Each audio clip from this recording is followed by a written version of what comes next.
When you're going through hell and everything is going against you, the easiest thing in the world to do is to start thinking negative. It's easy to go through life holding on to things that are weighing us down. Guilt, resentment, doubt, worry.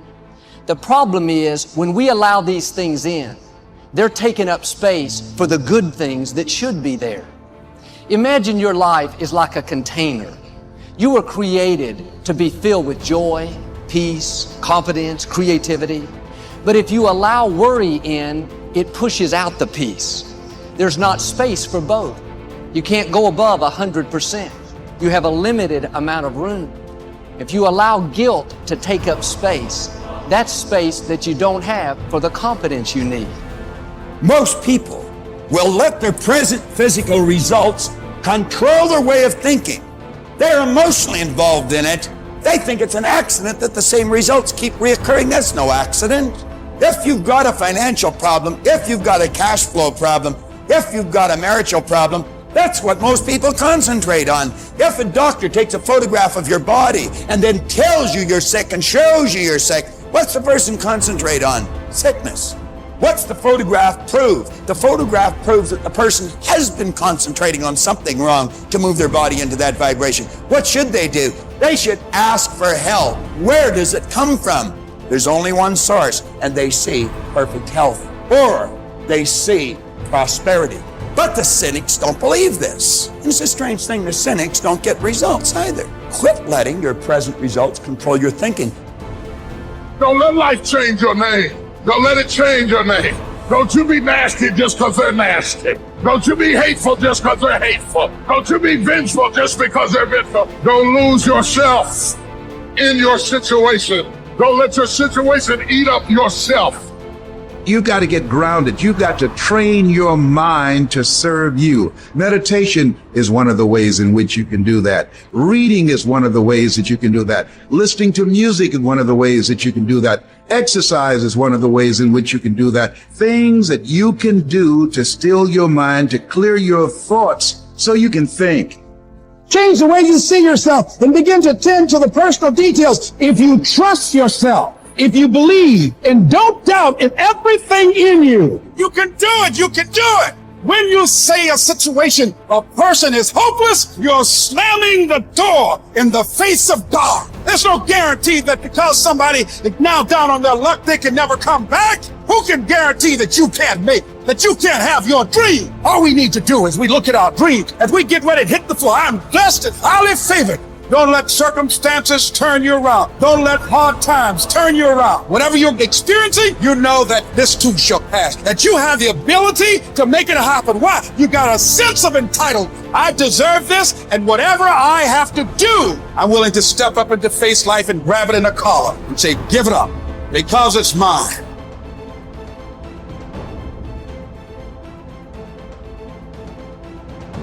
People think there is something called as negative thought and positive thought. They want to remove the negative thoughts and have only positive thoughts. For such people, I would ask them to just experiment for 10, 15 seconds. Let them forcefully remove one thought from their mind. For example, next 10 seconds, just don't think of a monkey. Try not to think of a monkey. For next 10 seconds, you will see you will be full of monkeys. So what I am saying is, this is the nature of your mind, because in this mind all the 3 pedals are throttle. There is no brake, there is no clutch. Whatever you touch, it will only go faster. In this kind of mind, people have been taught from moral teachers and religious teachers, do not think about bad things. Well, since then it's been a full-time job. So there is no way you can handle the mind like this. This doesn't need any great enlightenment. If you spend 2 minutes with your eyes closed, you will realize you cannot do anything forcefully with this mind. So, I want to remove negative thoughts. Do not ever go in this direction, because what you want to remove will become your quality. Always you will be on it. So, what should I do? The thing is this: without understanding the fundamental mechanism of this mind, because our mind Human mind is the most sophisticated computer on the planet. Even all the supercomputers have come out of this. When this is the case, is it not important that we understand the mechanics of how it functions? One simplistic aspect of how it functions is there are no subtractions and divisions in our mind. There is only addition and multiplication. If you try to do something with it, it will say one more. If you try hard, it will multiply into many more. In this mind, you don't try to identify what is positive, what is negative, and try to remove it. First of all, one needs to understand this mind of yours. This body of yours is supposed to serve you.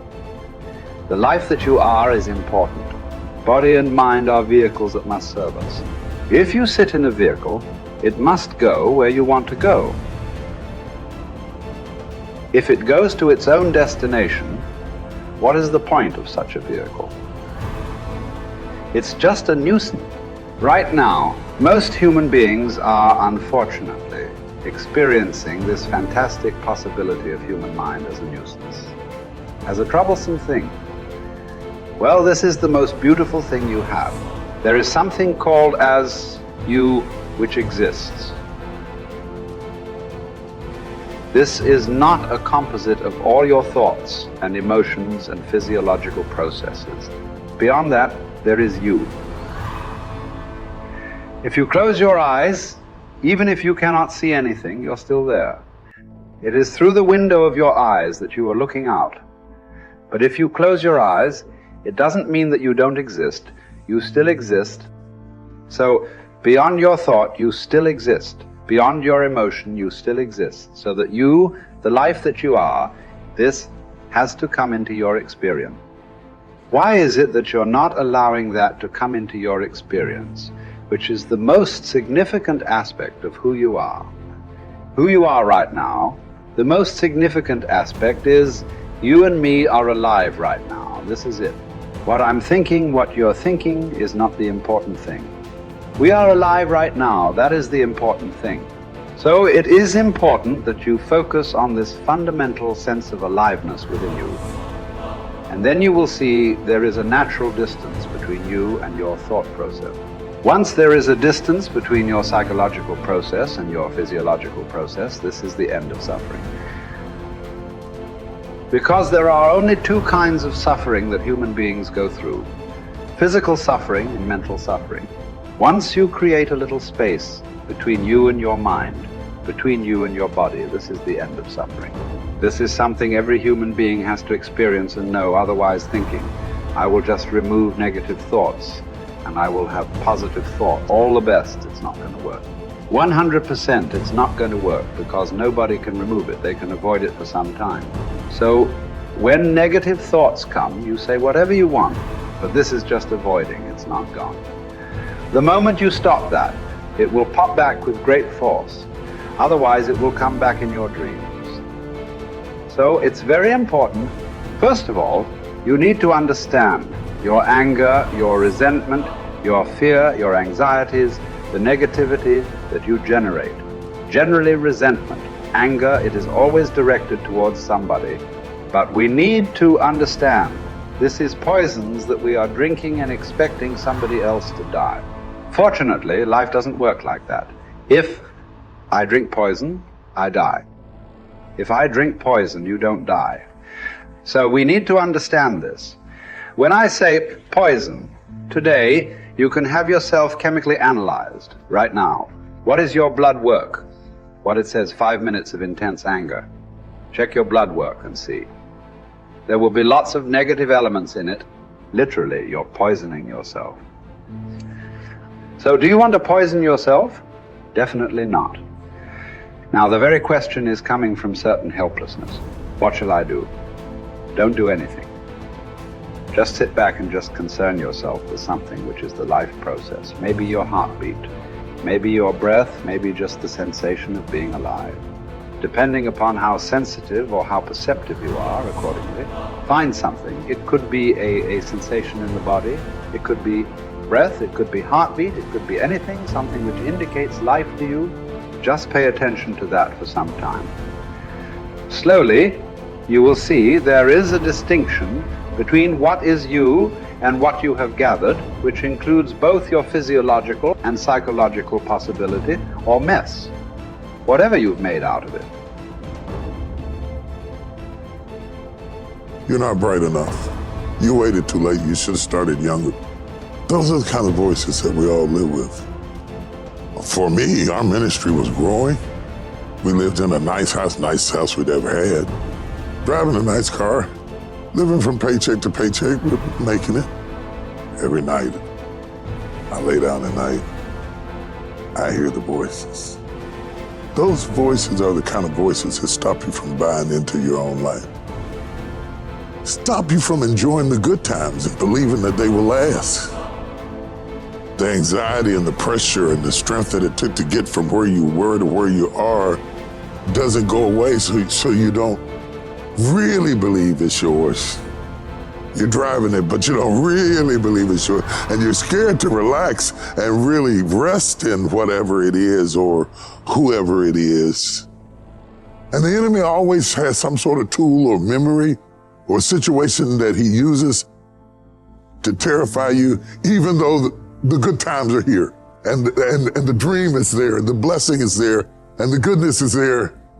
But there's always this haunting, nagging defiance that says, don't you relax.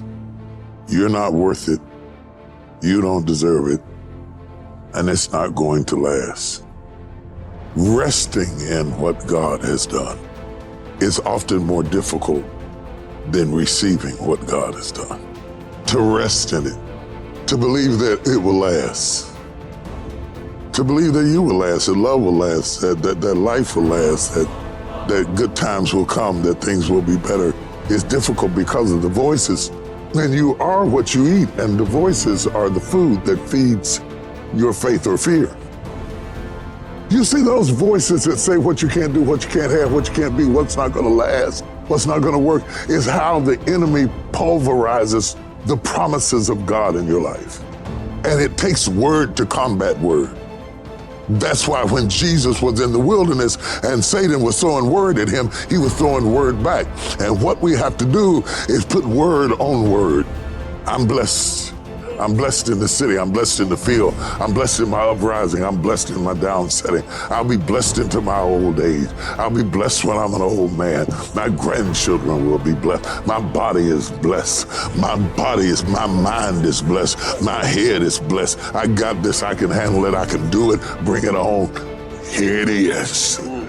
That kind of talk, saying that to yourself, drives back the other voices of negativity that we all have creep up behind us and tell us that we're not capable and we're not competent and we're not gifted enough and we're not good enough or we waited too late or God is punishing us.